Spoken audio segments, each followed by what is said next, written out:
Everyone, welcome to all of you. Class start है तो जल्दी से आ जाइए सभी लोग, फटाफट सेशन को ज्वाइन कर लीजिए क्योंकि मैं आपका फिजिक्स मेंटोर सलील सर लेकर आ चुका हूं एक और प्यारा सा लाइव सेशन जहां पर बच्चे हम लोग बात कर रहे हैं क्लास 11th फिजिक्स और बिल्कुल बेसिक चीजें यानी कि बेसिक मैथमेटिक्स के बारे में। बेसिक मैथमेटिक्स में आज जो लेक्चर है इसमें हम लोग कुछ नया सीखने वाले हैं। तो आज हम लोग बात करेंगे बच्चा वेक्टर्स के बारे में, जो आपके फिजिक्स में चाहे वो 11th हो या 12th बहुत काम आने वाला है। तो जब फिजिक्स का इतना इंपॉर्टेंट टॉपिक पढ़ने वाले हैं तो उसके लिए करना क्या है, सभी को ये सेशन ज्वाइन करना कंपलसरी है। तो आपने ज्वाइन कर लिया है तो दोस्तों के साथ जल्दी से शेयर कर दीजिए और एक बार थम्स अप लगा दो अपनी अटेंडेंस का और ये बता दो कि भाई ऑडियो वीडियो दोनों चीजें एकदम क्लियर आ रही हैं। ठीक है, तो हम लोग यहाँ पर बेसिक मैथमेटिक्स में ट्रिग्नोमेट्री कंप्लीट कर चुके हैं बच्चा। अगर आपने नहीं देखा है या कोई लेक्चर मिस हो गया है तो प्लेलिस्ट में जाइएगा, आपको सारे लेक्चर्स मिल जाएंगे। वेक्टर्स जो हैं बच्चा आपके एग्जाम पॉइंट ऑफ व्यू से देखा जाए तो डायरेक्ट इससे क्वेश्चन तो नहीं आ सकता, लेकिन हाँ, वेक्टर्स आपकी हेल्प करते हैं न्यूमेरिकल्स को सॉल्व करने में। क्योंकि आपको पता है कि फिजिक्स में क्वांटिटीज को दो तरह से डिफाइन किया जाता है, एक स्केलर्स होते हैं बच्चा, दूसरे होते हैं वेक्टर्स। तो स्केलर्स और वेक्टर्स अगर आपको नहीं पता होंगे तो आप कैसे इसको यूटिलाइज कर पाओगे, कैसे फिजिक्स में न्यूमेरिकल सॉल्व होंगे, तो आपको दिक्कतें आएंगी क्योंकि वेक्टर क्वांटिटीज बहुत सारी हैं यहाँ पर। फिर वेक्टर क्वांटिटीज को किस तरह से यूटिलाइज करना है, कैसे वो न्यूमेरिकल्स में हेल्प करते हैं, वो सब आपको तभी क्लियर होगा जब आपको एक कॉन्सेप्ट अच्छे से आता होगा।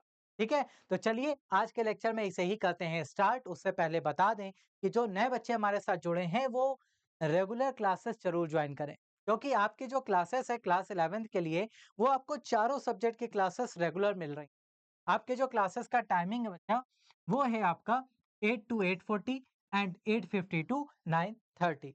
मंडे, वेडनेसडे और फ्राइडे इस दिन आपको मिलेगी मैथमेटिक्स और बायोलॉजी की क्लासेस। वहीं पर ट्यूसडे, थर्सडे और सैटरडे को आपको मिल जाती हैं फिजिक्स और केमिस्ट्री की क्लासेस। ठीक है, तो इन क्लासेस के लिए आपको रेगुलर ज्वाइन करना है। आप अगर टाइम टेबल नहीं है तो इस टाइम टेबल का स्क्रीनशॉट भी ले सकते हैं। अदरवाइज आप हमें टेलीग्राम पर ज्वाइन कर लीजिए क्योंकि वहां पर वीकली टाइम टेबल शेयर होने के साथ साथ क्विजेस, मॉक टेस्ट और साथ में पता है ये क्लास नोट्स और एक्स्ट्रा नोट्स भी आपको आपके साथ शेयर हो जाते हैं। तो ये सारे बेनिफिट टेलीग्राम पर मिल जाते हैं। तो अगर आपने टेलीग्राम नहीं ज्वाइन किया तो फटाफट ज्वाइन कर लीजिए। अब आप सोच रहे होगे कैसे ज्वाइन करें, बहुत आसान है बच्चा। इसी वीडियो के डिस्क्रिप्शन में आप जाइएगा, वहां पर आपको टेलीग्राम चैनल का लिंक मिल जाएगा। तो बस उस पर क्लिक करना है और टेलीग्राम चैनल को ज्वाइन कर लेना है, जिससे कि ये सारे फीचर्स को आप यूटिलाइज कर पा रहे होंगे। ठीक है, चलिए क्लास स्टार्ट करने से पहले आपको सिलेबस बता दें। बेसिक मैथमेटिक्स का जो आपका सिलेबस है वो कितना हो गया है और कितना भी आपको और पढ़ना है। तो हम लोगों ने अभी तक बेसिक कैलकुलेशन सीख लिया है, ये आपका टॉपिक डन है। देन हम लोगों ने लॉगरिथम के कॉन्सेप्ट को भी अच्छे से कंप्लीट कर लिया है बच्चा। और थर्ड आपने जो कंप्लीट किया है वो है आपका ट्रिग्नोमेट्री। ट्रिग्नोमेट्री भी आपको सिखा दी है, ट्रिग्नोमेट्री कैसे यूटिलाइज की जाती है वो सारी चीजें आपके साथ डिस्कस हो चुकी हैं। अब जो हम लोग स्टार्ट कर रहे हैं वो है बच्चा आपके वेक्टर। ये अब हम लोग यहाँ पर स्टार्ट करें जो कि 2 लेक्चर्स में कंप्लीट होगा। आज वेक्टर्स का कंप्लीट थ्योरी और कॉन्सेप्ट सिखाएंगे और नेक्स्ट में इसके मैथमेटिकल इंपॉर्टेंस को डिस्कस करेंगे। नेक्स्ट आपके पास आएगा बच्चा डिफरेंशिएशन, इंटीग्रेशन, क्वाड्रेटिक इक्वेशन और लास्ट में ग्राफ। ये 4 टॉपिक और बचते हैं। इसी के साथ आपका ये बेसिक मैथमेटिक्स डन हो जाएगा। ठीक है, तो इस तरह से हम इस पूरे सिलेबस को कंप्लीट कर रहे होंगे। ठीक है, चलिए अब बात करते हैं वेक्टर्स की। वेक्टर्स और स्केलर दो चीजें आपको मार्केट में देखने को मिलती है। तो सबसे पहले स्केलर डिस्कस कर लेते हैं, जो कि बहुत ज्यादा आपके एग्जाम में पूछा भी नहीं जाएगा और इसकी कोई ज्यादा इंपॉर्टेंस भी नहीं है, सिर्फ नॉलेज के लिए आपको पता होना चाहिए। तो सुनो कहानी क्या है। कहानी ये है कि हमारे पास बहुत सारी फिजिकल क्वांटिटीज हैं। ठीक है, फिजिकल क्वांटिटीज मींस क्या होता है, ऐसी क्वांटिटीज जिनको आप मेजर कर सकते हो। तो फिजिकल क्वांटिटीज को जब हम मेजर करने गए तो हमने देखा कि कई क्वांटिटीज अलग हैं दूसरी क्वांटिटीज से। तो हमने उनको दो तरह से क्या किया, कैटेगराइज कर दिया। वो दो फॉर्म कौन से थे, एक थी स्केलर क्वांटिटीज और दूसरी है बच्चा आपके पास वेक्टर क्वांटिटीज। तो अब आपको पता होना चाहिए कि आपने किस बेस पर इन्हें कैटेगराइज किया है, एज अ स्केलर और एज अ वेक्टर। तो यहीं पर आपको इसे समझना है। तो साइंटिस्टों ने क्या कहा कि भाई देखो, स्केलर्स का मतलब क्या होगा, स्केलर्स वो क्वांटिटीज होंगे जिनको रिप्रेजेंट करने के लिए या जिनको डिफाइन करने के लिए सिर्फ और सिर्फ उनके मैग्नीट्यूड्स की इंपॉर्टेंस होनी चाहिए, डायरेक्शन का कोई यूटिलाइजेशन नहीं होगा। अगर ऐसी क्वांटिटीज आपको मिलती हैं तो वो सारी की सारी quantities as a scalar treat करी जाएंगी। सिंपल सी लैंग्वेज में कहा जाए तो आप क्या कह रहे हो? आप कह रहे हो कि ऐसी फिजिकल क्वांटिटीज जो डिफाइन हो सकती हैं सिर्फ और सिर्फ मैग्नीट्यूड से, जिनको डिफाइन करने में डायरेक्शन का कोई रोल ना हो, उन्हें हम कहते हैं स्केलर क्वांटिटीज। ठीक है, तो ये आपका प्रॉपर डेफिनेशन मिल जाता है। The physical quantity with only magnitude and no direction, no direction, जिनको डिफाइन करने के लिए कोई डायरेक्शन नहीं चाहिए, वो आपके स्केलर क्वांटिटीज होते हैं। सिंपल सा है बच्चा। आइए कुछ एग्जांपल से समझते हैं। अब हमारे पास कई ऐसे एग्जांपल हैं जो स्केलर की तरह बिहेव करते हैं। फॉर अब आपके पास सबसे पहला है बच्चा मास। ठीक है, मास आपके पास है। मैंने कहा कि मुझे 2 kg चीनी चाहिए। 2 kg क्या है? चीनी का मास है। सिंपल सी बात है। तो अगर मेरे पास मास एक फिजिकल क्वांटिटी है, तो क्या इसको डिफाइन करने के लिए डायरेक्शन की नीड होती कि मुझे 2 kg नॉर्थ में चाहिए, मुझे 2 kg साउथ में चाहिए? ऐसा तो नहीं होता। मुझे 2 kg सब्सटेंस चाहिए। सीधी सी बात। बात किस पर डिपेंड कर रही है? सिर्फ और सिर्फ मैग्नीट्यूड। तो मास जो है सिर्फ और सिर्फ मैग्नीट्यूड से डिफाइन हो जा रहा है। इसको डिफाइन करने के लिए डायरेक्शन नहीं चाहिए। दैट मीन्स ये एक ऐसा क्वांटिटी हुआ, ये हो गया आपका स्केलर क्वांटिटी। इसी तरह से आपके पास डेंसिटी, वॉल्यूम, एरिया मत लेना बेटा। ठीक है, एरिया वेक्टर क्वांटिटी होता है, ये बात ध्यान रखेंगे। डेंसिटी, वॉल्यूम, ये सारे आपके क्या हैं? स्केलर क्वांटिटीज हैं।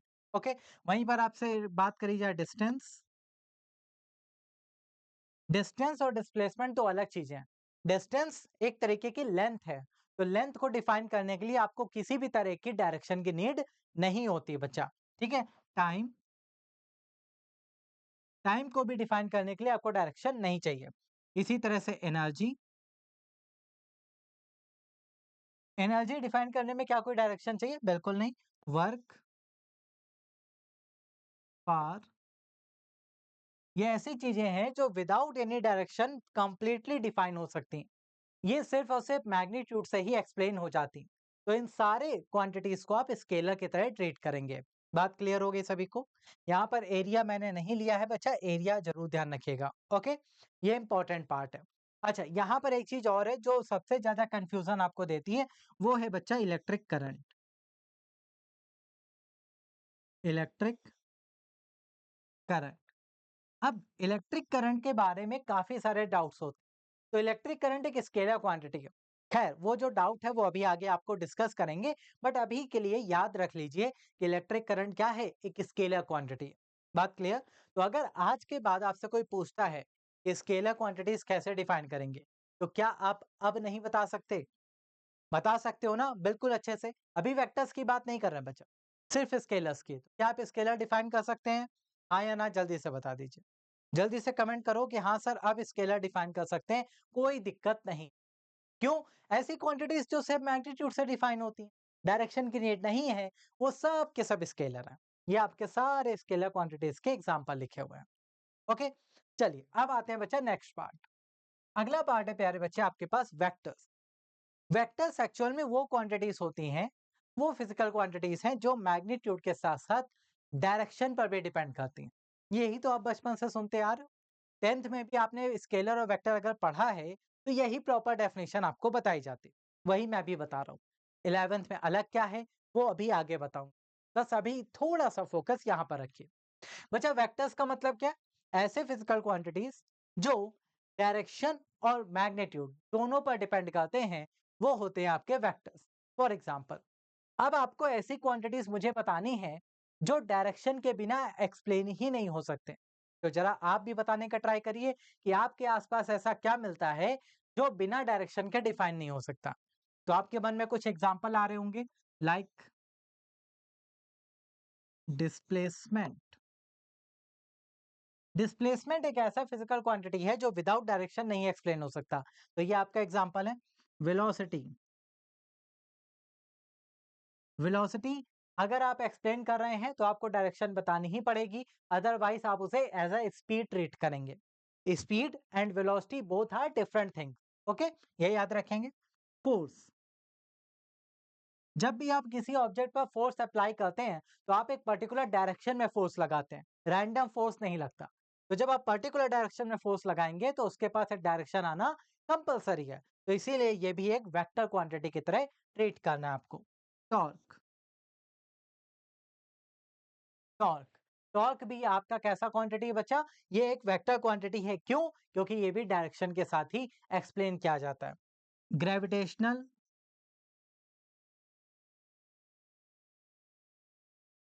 या फिर इलेक्ट्रिक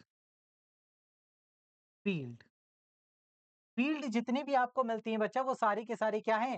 वेक्टर क्वांटिटीज होती हैं, वो स्केलर नहीं होती। क्योंकि फील्ड एक पर्टिकुलर डायरेक्शन में ही दिखेगी, इसीलिए आपको उसे वेक्टर की तरह ट्रीट करना है। ठीक है, इसके अलावा बहुत सारी चीजें आपको मिलेंगी आपके आसपास जो विदाउट डायरेक्शन नहीं एक्सप्लेन हो सकती, तो वो सारी की सारी क्या है? Vector quantity. बात क्लियर है? कोई डाउट समस्या यहाँ तक तो बताओ। अभी सिर्फ 10th लेवल की चीजें सिखा रहा हूँ आपको कि स्केलर्स क्या हैं जो सिर्फ मैग्नीट्यूड से एक्सप्लेन हो जाएं, वेक्टर्स क्या हैं जो मैग्नीट्यूड के साथ साथ डायरेक्शन भी रखते हो, तब एक्सप्लेन हो तो वो आपके वेक्टर्स होते हैं। ठीक है, तो स्केलर को अगर आपको डिफाइन करना होगा तो कैसे करेंगे? इसी में ले लेते हैं भाई।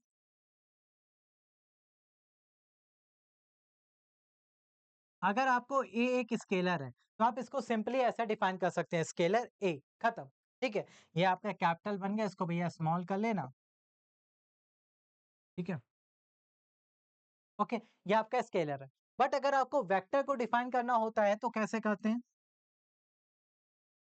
कि आपके पास कोई वेक्टर है, तो वेक्टर को डिफाइन करने के लिए आपको क्या करना होता है? आप बच्चा उसके ऊपर एक वेक्टर का साइन लगाते हैं। ठीक है, ये आपका वेक्टर का साइन है, ये आपका एरो। ठीक है, ये क्या रिप्रेजेंट करता है? कि भाई ये एक वेक्टर है। सीधी सी बात आपको ध्यान रखनी। ठीक है, ये वेक्टर है, ये स्केलर है। और भी कई तरह से इनको समझा जा सकता है बेटा। कई बुक्स में क्या करते हैं, इसको बोल्ड लेटर में लिख देते हैं। इसको कैसे लिख देते हैं? बोल्ड लेटर्स में। अब मैं यहाँ पर लिख देता हूँ इसको, तो इसको थोड़ा सा बोल्ड कर देते हैं, ऐसे। तो बोल्ड लेटर में भी अगर आप लिख रहे हैं तो भी हम उसको एज अ वेक्टर ट्रीट करते हैं। ठीक है, और स्केलर्स को भी वेक्टर्स के साथ डिफाइन किया जा सकता है कुछ इस तरह से। Mod of A vector, mod mean magnitude of vector. Scalar actual में क्या होते हैं? स्केलर का मतलब अगर आप वेक्टर का सिर्फ मैग्नीट्यूड देखें, उसकी डायरेक्शन ना देखें, तो आप उसे ऐसा स्केलर कह सकते हैं। ठीक है, क्यों? क्योंकि स्केलर का मतलब होता है सिर्फ मैग्नीट्यूड। जैसे फॉर एग्जांपल, मैंने कहा कि मैं 5 मीटर पर सेकंड की स्पीड से नॉर्थ डायरेक्शन में जा रहा हूं, तो ये क्या बन गया? 5 मीटर पर सेकंड मैग्नीट्यूड, नॉर्थ डायरेक्शन यानी कि डायरेक्शन। तो मैग्नीट्यूड और डायरेक्शन दोनों बताई गई हैं, दैट मीन्स ये वेलोसिटी है। ठीक है, और अगर मैं इसमें से सिर्फ 5 मीटर पर सेकंड उठा लूं, तो ये क्या है? ये स्पीड है। ठीक है, ये बात ध्यान रखिएगा। तो बच्चा वेक्टर में आपका स्केलर छिपा रहता है हमेशा। फॉर एग्जाम्पल, मेरे पास एक वेक्टर है, तो इसको कैसे डिफाइन करते हैं सुनिए। A vector is equals to magnitude of vector into direction, A cap, A cap direction. ठीक है, तो ये क्या है? ये एक वेक्टर है बच्चा, ये इसका मैग्नीट्यूड है, और ये है उसका डायरेक्शन। तो वेक्टर कैसे बनता है? वेक्टर बनता है स्केलर और डायरेक्शन को मिलाने से। बात समझ में आ रही? मैग्नीट्यूड के साथ साथ डायरेक्शन भी आ जाए तो वेक्टर बन जाए, लेकिन अगर सिर्फ मैग्नीट्यूड आ जाए तो स्केलर बन जाए। सीधी सी बात। ये मान लीजिए वेलोसिटी है तो 5 मीटर पर सेकंड इन नॉर्थ, तो अगर मैं नॉर्थ को छुपा दूं तो 5 मीटर पर सेकंड क्या है? स्पीड। जैसे आपकी बाइक में, कार में स्पीडोमीटर लगा होता है, तो वो स्पीड बताता है बच्चे। बात क्लियर? तो ये चीज आपको दिमाग में रखनी है कि वेक्टर को मैग्नीट्यूड और डायरेक्शन दोनों के साथ डिफाइन किया जाता है। एकदम बढ़िया से। अच्छा, तो ये हो गया रिप्रेजेंटेशन और ये सारी चीजें मैंने आपको बता दी। अब आप बात करेंगे इलेक्ट्रिक करंट के बारे में, क्योंकि करंट को लेकर बड़ा कंफ्यूजन। सुनो, मैंने आपको अभी जो डेफिनेशन सिखाई उसके अकॉर्डिंग चलेंगे, बिल्कुल बच्चों की तरह, ठीक है? बिल्कुल बच्चों की तरह सीखना, कुछ हाई लेवल नहीं है। जिनके पास मैग्नीट्यूड और डायरेक्शन दोनों है वो वेक्टर है। ये बात आपके दिमाग में बैठ गई? हाँ या ना? जल्दी से बताओ। जिनके पास मैग्नीट्यूड और डायरेक्शन दोनों हैं वो क्या है? वेक्टर्स हैं। बिल्कुल बढ़िया। सुनो, अब मैं आपको एक ट्रिक क्वेश्चन देता हूँ। क्या? मैं इलेक्ट्रिक करंट की बात कर, electric current, current 10th class में थोड़ी बहुत तो आपने पढ़ी होगी कि भाई मेरे पास एक वायर है। सुनना ध्यान से, इस वायर में 5 एम्पियर का करंट फ्लो कर रहा है, ठीक है? यहां से इस वायर को मैंने दो पार्ट में ब्रेक कर दिया। यहां पर चला गया मेरे पास 3 एम्पियर। तो जरा बताओ यहाँ कितना करंट है? जल्दी से शेयर करो अपना आंसर। हाँ भाई, यहां चला गया 3 एम्पियर। ओके, 5 एम्पियर का करंट आ रहा था वायर में बच्चा, 3 एम्पियर यहाँ चला गया, तो नीचे वायर में कितना एम्पियर करंट गया होगा ये आपको बताना है। जल्दी से बताओ, 10th क्लास का साइंस पूछ, ठीक है? तो यहाँ पर आप आंसर क्या करोगे? सर बहुत आसान हलवा सवाल पूछा आपने, 5 था 3 गया तो बचा कितना? 2 एम्पियर। ये ले गया 2 एम्पियर। बहुत बढ़िया, आसान है ना, सिंपल। चलिए सेकंड आइए। मेरे पास इसका अपोजिट अरेंजमेंट, यहाँ पर 3 एम्पियर करंट आया है, यहाँ गया है 1 एम्पियर। तो जरा बताओ यहाँ कितना करंट गया? अब बताइए, 3 एम्पियर करंट आ रहा है, इधर भाग गया 1 एम्पियर, तो सामने कितने एम्पियर गया होगा वायर में? जल्दी से आंसर करो फटाफट। ये रहा 3, ये रहा 1, तो यहाँ कितना? तो आप कहोगे सर ये भी आसान है, यहाँ पर 3 था, 1 इसने ले लिया, तो यहाँ बचेगा 2 एम्पियर। आसानी से दे दिया आंसर। तो इससे पता क्या चला? इससे पता चला कि जो इलेक्ट्रिक करंट यहाँ फ्लो कर रही है उसके पास मैग्नीट्यूड लेकिन साथ में डायरेक्शन भी है कि नहीं? बिल्कुल है। आप देख रहे हैं करंट की पर्टिकुलर डायरेक्शन आपको दिख रही है, करंट की पर्टिकुलर डायरेक्शन आपको दिख रही है, और डायरेक्शन के बेस पर ही आप उसे ऐड और सब्ट्रैक्ट कर रहे हैं कि नहीं कर रहे हैं? डायरेक्शन के बेस पर ही तो आप ऐड और सब्ट्रैक्ट करके सॉल्यूशन दे रहे हैं मुझे कि भाई ये 3 है, ये 2 है, तो ये 1 है। डायरेक्शन के बेस पे ही कर रहे हैं।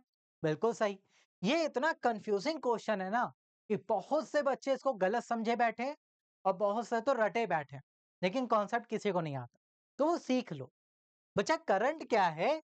मैग्नीट्यूड भी रखता है, डायरेक्शन भी रखता है। तो according to this definition current क्या होना चाहिए? अब बताओ आप। अगर करंट मैग्नीट्यूड भी रख रहा है, आपने देखा ये इसका मैग्नीट्यूड है, और डायरेक्शन भी रख रहा है, ये इसके डायरेक्शन है, तो जब इसके पास दोनों चीजें हैं तो ये वेक्टर क्यों नहीं है? आपने इसे स्केलर क्यों लिखा है? पीछे आपने स्केलर में एग्जांपल दिया ना, आपने इसे वेक्टर क्यों नहीं कहा? क्योंकि आप तो डेफिनेशन यही पढ़ा रहे हो।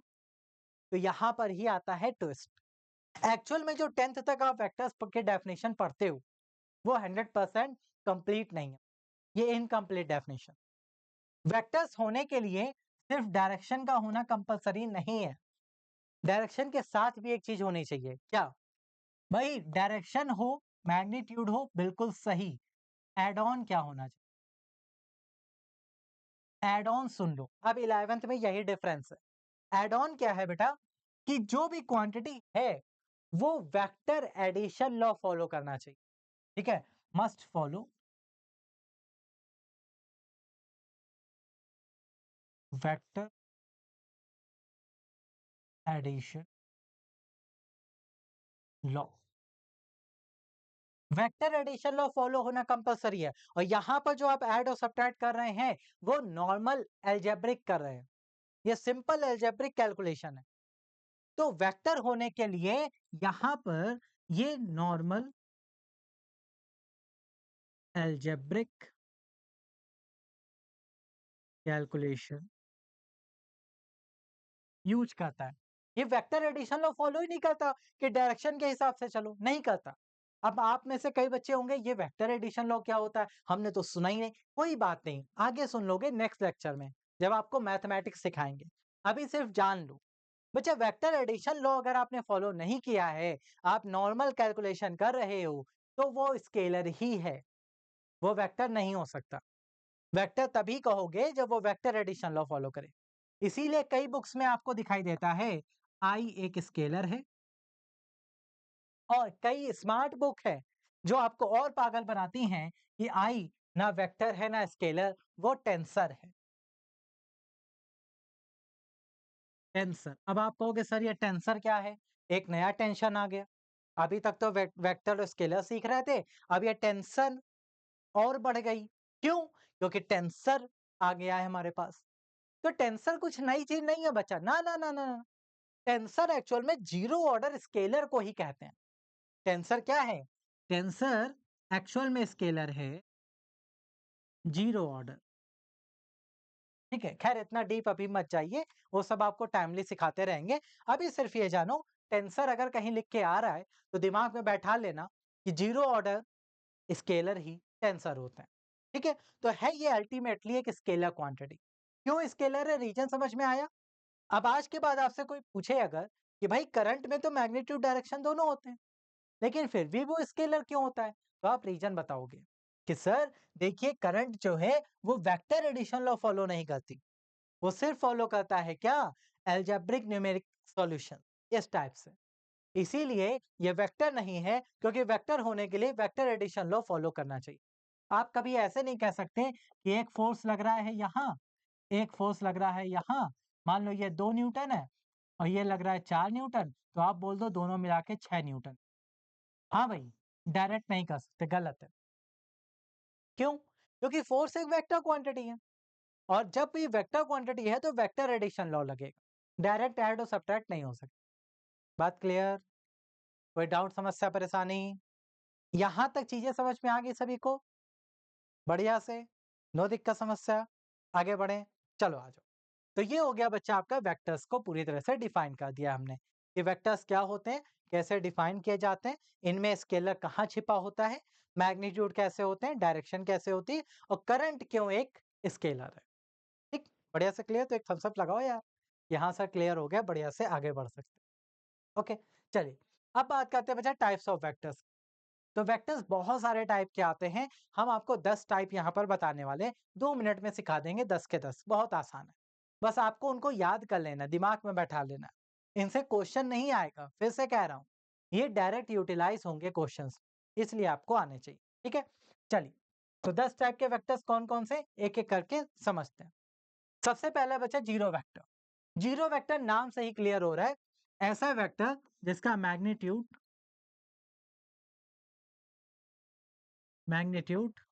जीरो हो।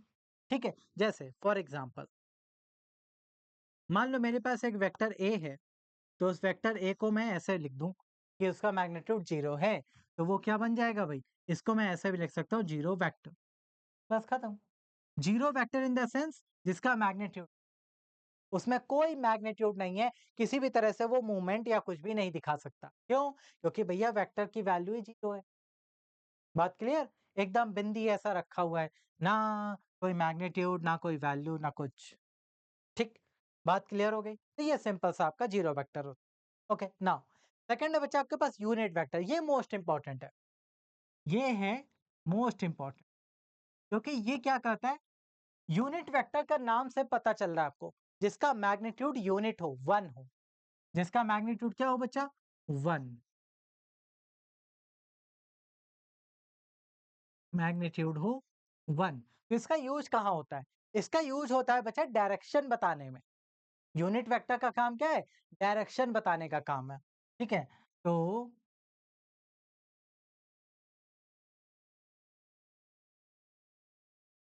ठीक है, इसको रिप्रेजेंट कैसे करते हैं, इसको रिप्रेजेंट करते हैं जनरली एन कैप से। कैप मतलब यूनिट वेक्टर। ठीक है, तो एन कैप, एन हम एक सिंबल ले लेते हैं अपना यहाँ पे यूनिट वेक्टर का, और उस पर कैप लगा देते हैं, बंद कर देते हैं उसे, तो ये आपका यूनिट वेक्टर बन जाता है। अब डिफाइन कैसे करता है वो सुनो। जैसे मान लो मेरे पास कोई एक वेक्टर है बच्चा ए, ठीक है, ए वेक्टर है, ए वेक्टर की वैल्यू है 5, तो ये तो इसका मैग्नीट्यूड हो गया ना, डायरेक्शन भी तो बतानी पड़ेगी, तो इसका डायरेक्शन कौन बताएगा, डायरेक्शन बताएगा इसका यूनिट वेक्टर। तो 5 टाइम्स एन कैप। अब ये वेक्टर कंप्लीट, ठीक है। ये मैग्नीट्यूड, ये डायरेक्शन। एन कैप क्या बता रहा है? डायरेक्शन बता रहा है, जिस भी डायरेक्शन में आप जा रहे हो। बात क्लियर हो गई? ये बिल्कुल वैसे ही काम करता है, समझो। जैसे मान लीजिए आपके पास एक स्केल है, ठीक है, उसमें 0, 1, 2, 3, 4, 5 ये नंबर्स हैं, ठीक है बच्चा। तो यहाँ पर कितने यूनिट वेक्टर्स है, क्या आप बता सकते हो? हाँ बिल्कुल, 1, 2, 3, 4, 5, 5 यूनिट वेक्टर्स हैं। तो 5 क्या है? नंबर ऑफ यूनिट वेक्टर्स 5 है, और एक यूनिट वेक्टर आपका होता है एन कैप। तो बस आपका टोटल वेक्टर तैयार, खत्म। ऐसा डिफाइन, ठीक है। तो यूनिट वेक्टर का मतलब क्या है? वो डायरेक्शन बताने के काम आता है। और किसी भी वेक्टर में कितने यूनिट वेक्टर्स हैं, इस तरह से आप उसके मैग्नीट्यूड को डिफाइन कर सकते हैं। मैग्नीट्यूड क्या बताता है कि किसी क्वांटिटी में कितनी यूनिट क्वांटिटी है। जैसे मैंने कहा कि भाई ये मान लीजिए 20 न्यूटन है, 20 न्यूटन, तो कितने फोर्स के यूनिट वेक्टर हैं बच्चा इसमें? 20, 20 यूनिट वेक्टर्स हैं फोर्स के। बात क्लियर हो गई? तो इस तरह से इसको डिफाइन करना, क्लियर। तो इसका काम क्या है? मैग्नीट्यूड इसका 1 होता है, और ये डायरेक्शन रिप्रेजेंट करने के काम आता है। ओके, बात समझ में आ गई सभी? कोई दिक्कत, समस्या, परेशानी? नहीं? चलिए बढ़िया, नेक्स्ट आ जाइए बच्चा। अगला पोजीशन वेक्टर, और उसके बाद है को इनिशियल वेक्टर। पोजीशन वेक्टर का मतलब ओरिजिन के साथ आपकी पोजीशन क्या है, उसको डिफाइन करने वाले वेक्टर को पोजीशन वेक्टर कहते हैं। ये भी इंपॉर्टेंट है, फिजिक्स में बहुत यूटिलाइज होता है, मोस्ट इंपॉर्टेंट। जितने में मैं मोस्ट इंपॉर्टेंट लिख रहा हूं वो जरूर समझ लीजिएगा बच्चा, फिजिक्स में बहुत काम आने वाला है। पोजीशन वेक्टर का मतलब ये होता है कि मान लीजिए आपने कोऑर्डिनेट थोड़ी बहुत तो पढ़ी होगी, थोड़ी बहुत कोऑर्डिनेट ज्योमेट्री तो पढ़ी होगी। तो यहाँ पर एक्स एक्सिस होता है, यहाँ पर आपका वाई एक्सिस। खैर ये तीनों में काम कर सकता है, एक्स वाई जेड, मैं सिर्फ दो में बता रहा हूँ। ये आपका ओरिजिन है, ओरिजिन के कोऑर्डिनेट क्या होते हैं? 0,0 होते हैं। अब ओरिजिन क्या है? जहां पर ऑब्जर्वर बैठ के चीजों को ऑब्जर्व कर रहा है। ओरिजिन का मतलब क्या है? वो पॉइंट जहां पर बैठकर मैं चीजों को ऑब्जर्व कर रहा हूँ। हाँ ये यहाँ है, बहुत बढ़िया। ऐसे ओरिजिन। अब मान लीजिए किसी भी पॉइंट की जो पोजीशन है वो कहीं पर है एक्स वाई प्लेन में। मान लीजिए ये है पी पोजीशन, ठीक है। तो ओरिजिन से उस पोजीशन को मिलाने वाली जो मैं लाइन ड्रॉ करूंगा, ये, ठीक है। तो ये जो वेक्टर बनेगा यहाँ पर आर मान लेते हैं, तो ये आपका पोजीशन वेक्टर। ओरिजिन से किसी पॉइंट को मिलाने वाले वेक्टर को पोजीशन वेक्टर कहते हैं। क्या कहते हैं भाई? ये है आपका पोजीशन वेक्टर, जो फ्री स्पेस में किसी पॉइंट की पोजीशन डिफाइन करने के काम आता है। बस सीधी सी बात। ऐसा वेक्टर जो फ्री स्पेस में किसी पॉइंट की पोजीशन को डिफाइन करे with respect to origin, then this vector is known as position vector. बात क्लियर होगी बच्चा? आसान है, सिंपल सा। तो ओरिजिन से उस पॉइंट को मिलाने वाले वेक्टर को पोजीशन वेक्टर कहा जाएगा। एकदम बढ़िया। दिक्कत, समस्या? नहीं ना? चल, नेक्स्ट आता है बच्चा को इनिशियल। को इनिशियल का मतलब, को मतलब एक जैसा, इनिशियल मतलब स्टार्ट। ऐसे वेक्टर्स जिनका स्टार्ट एक ही जगह से हुआ हो उन्हें को इनिशियल कहा जाता है। फॉर एग्जाम्पल, मान लीजिए मेरे पास 5-6 वेक्टर्स हैं और सब के सब यहीं से स्टार्ट होते हैं। A vector, B vector, C vector, D vector, E vector, ऐसे 5 वेक्टर जा रहे हैं, ठीक है। लेकिन पांचों का स्टार्टिंग पॉइंट क्या है? सेम। तो उसे कहते हैं को इनिशियल। यानी कि इनिशियल पॉइंट जो था वो सबका सेम था। यानी कि है सेम इनिशियल पॉइंट, इन्हें कहा जाता है को इनिशियल। Okay clear? को इनिशियल का मतलब ऐसे मल्टीपल वेक्टर्स जिनका स्टार्टिंग पॉइंट सेम हो, उन्हें आप को इनिशियल की तरह ट्रीट करेंगे। बात क्लियर? बढ़िया। तो ये हो गए आपके 4 टाइप्स। अब आगे के 4 क्या है वो देखो। अगले आते हैं बच्चा लाइक और अनलाइक, और फिर आता है आपका कोप्लेनर। लाइक और अनलाइक का मतलब क्या होता है? लाइक वेक्टर्स मतलब जो एक जैसे लग रहे हो, और अनलाइक का मतलब जो एक जैसे ना लग रहे हो। बात सिंपल सी, यानी कि ऐसे समझो, लाइक का मतलब जो सेम डायरेक्शन में, सेम डायरेक्शन में। फॉर एग्जाम्पल, ए वेक्टर भी इधर जा रहा है, बी वेक्टर भी इधर जा रहा है, मैग्नीट्यूड अलग अलग हो चलेगा, डायरेक्शन सेम होनी चाहिए, डायरेक्शन सेम होनी चाहिए, एक जैसे हो। ठीक है, अनलाइक का मतलब अपोजिट डायरेक्शन में, अपोजिट डायरेक्शन में। मैग्नीट्यूड कुछ भी हो, हमें उससे फर्क नहीं पड़ता। ठीक है, तो कोई भी दो वेक्टर्स, एक सेकेंड,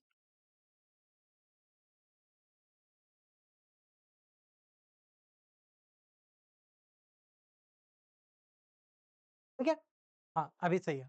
तो यहाँ पर हम लोग क्या बात करते हैं, कोई भी दो वेक्टर्स जो सेम डायरेक्शन में चल रहे हैं, वो क्या है, मैग्नीट्यूड भले अलग हो, हमें उससे मतलब नहीं, डायरेक्शन सेम होनी चाहिए, तो उन्हें हम कहेंगे लाइक वेक्टर्स। लाइक मतलब एक जैसी दिशा में जा रहे हैं।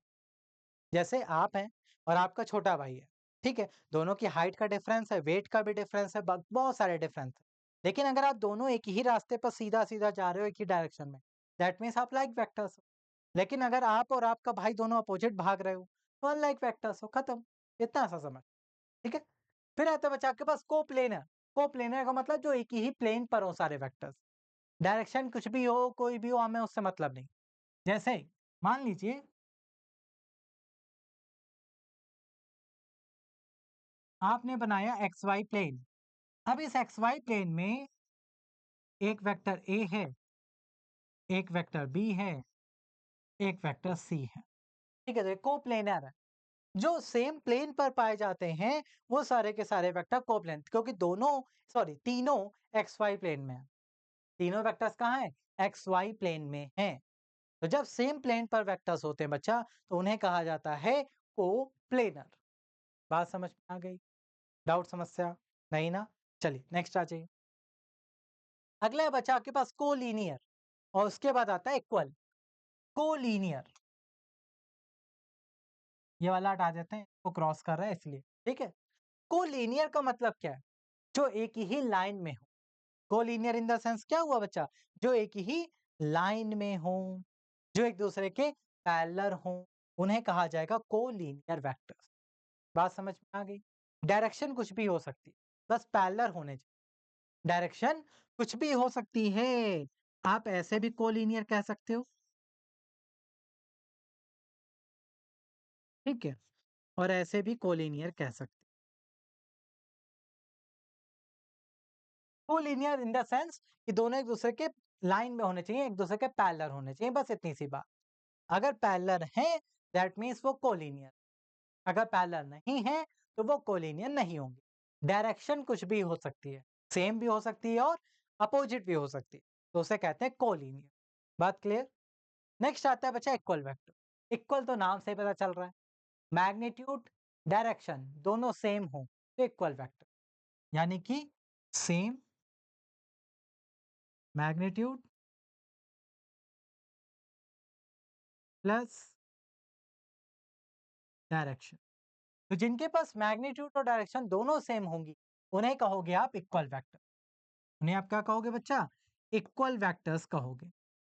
ए बी, तो अगर आपके पास A vector is equals to B vector है, तो ही ये होंगे इक्वल। ठीक है, मैग्नीट्यूड भी सेम। मान लो ए वेक्टर आपके पास 5 यूनिट है, तो ये भी 5 होगा, और ये जिस डायरेक्शन में जा रहा है, ये भी उसी डायरेक्शन में जाएगा, तब हम कहेंगे इक्वल वेक्टर। ठीक है, क्लियर एकदम बढ़िया से? कोई डाउट, कंफ्यूजन, समस्या? नहीं? चलिए बढ़िया। फिर आते हैं आपके पास लास्ट टू वेक्टर्स, कौन कौन से? Displacement vector, negative of a vector. बहुत आसान, सुनिए। डिस्प्लेसमेंट वेक्टर जो है, पोजीशन वेक्टर का थोड़ा सा एडवांस पार्ट है, बस ध्यान से समझना। अगर आपको पोजीशन आ गया, तो डिस्प्लेसमेंट 2 मिनट में सिखा देंगे। ये रहा आपका ओरिजिन, ठीक है भाई, कोऑर्डिनेट 0, 0, एक्स वाई, आप प्लेन कोई भी ले सकते, ठीक है। मान लो कोई पॉइंट है जिसकी पोजीशन पहले थी P, तो इसका पोजीशन वेक्टर क्या बना भाई? R1 बन गया। क्लियर? अब ये टाइम के साथ थोड़ा-सा अपने आप को डिस्प्लेस कर लेता है और P की जगह Q पर पहुँच जाता है। कहाँ पहुँच जाता है भाई? Q पर। तो इसका पोजीशन वेक्टर क्या हुआ? R2 हो गया? ये इसका पोजीशन R2 हो गया। क्लियर? तो 2 पोजीशन वेक्टर तो आपने डिफाइन कर दिए। पहले पोजीशन P थी, अब पोजीशन Q है। तो P से Q आप डिस्प्लेस हुए हैं ना? तो P से Q जो आपका डिस्प्लेसमेंट हुआ है, इसे ही कहा जाएगा डिस्प्लेसमेंट वेक्टर। ये क्या है बच्चा? ये है आपका डिस्प्लेसमेंट वेक्टर। ठीक है? और ये निकाला जाता है आपका R2 डिफरेंस विद R1। ठीक है? इस तरह से। दोनों में से कोई भी आप घटा सकते हैं, वो डायरेक्शन के ऊपर डिपेंड करेगा। ओके, तो ये हुआ बच्चा आपके पास क्या? ये हुआ आपके पास पोजीशन वेक्टर और डिस्प्लेसमेंट वेक्टर, दोनों डिफाइन कर दिए।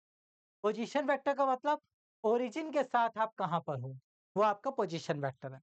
और आप में जो डिफरेंस आया है फाइनल और इनिशियल पोजीशन में, वो है आपका डिस्प्लेसमेंट वेक्टर। आप पहले यहाँ पर थे, अब आप यहाँ पर हो, तो आपकी जो पोजीशन चेंज हो गई है ना, वही डिफरेंस आपका डिस्प्लेसमेंट वेक्टर। ठीक है? आपकी इनिशियल और फाइनल पोजीशन का डिफरेंस आपका डिस्प्लेसमेंट वेक्टर कहलाता है। क्लियर? बोलो भाई जल्दी से, सभी को क्लियर? कोई डाउट, दिक्कत, समस्या? नहीं ना? ये आपका आसान सा। नेक्स्ट है बच्चा आपके पास negative of a vector. Negative of a vector का मतलब है किसी वेक्टर की डायरेक्शन चेंज कर दीजिए, वो उसका नेगेटिव फॉर्म बन जाता है। जैसे change direction opposite, that means example से समझो। मान लो इधर कोई वेक्टर जा रहा है ए, ठीक है, और उसका मैग्नीट्यूड है 5 और ये मैंने ले लिया 5 एन कैप।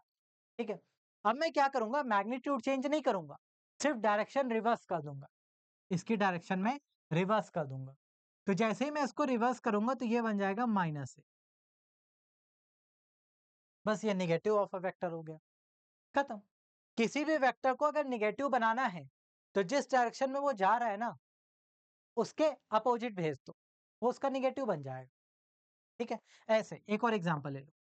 मान लो इधर जा रहा है बी वेक्टर और इसका ऑलरेडी वैल्यू है नेगेटिव, ऑलरेडी ये नेगेटिव है, तो मुझे इसको रिवर्स करना है। तो जैसे ही मैं इसको रिवर्स करूंगा तो ये क्या बन जाएगा? पॉजिटिव। क्यों? क्योंकि आपको पता है डायरेक्शन चेंज करने में वेक्टर नेगेटिव हो जाता है, तो ये ऑलरेडी नेगेटिव है, तो जब नेगेटिव का भी नेगेटिव करोगे तो पॉजिटिव आएगा। बस सीधी सी बात, ये सीखना था आपको। क्लियर?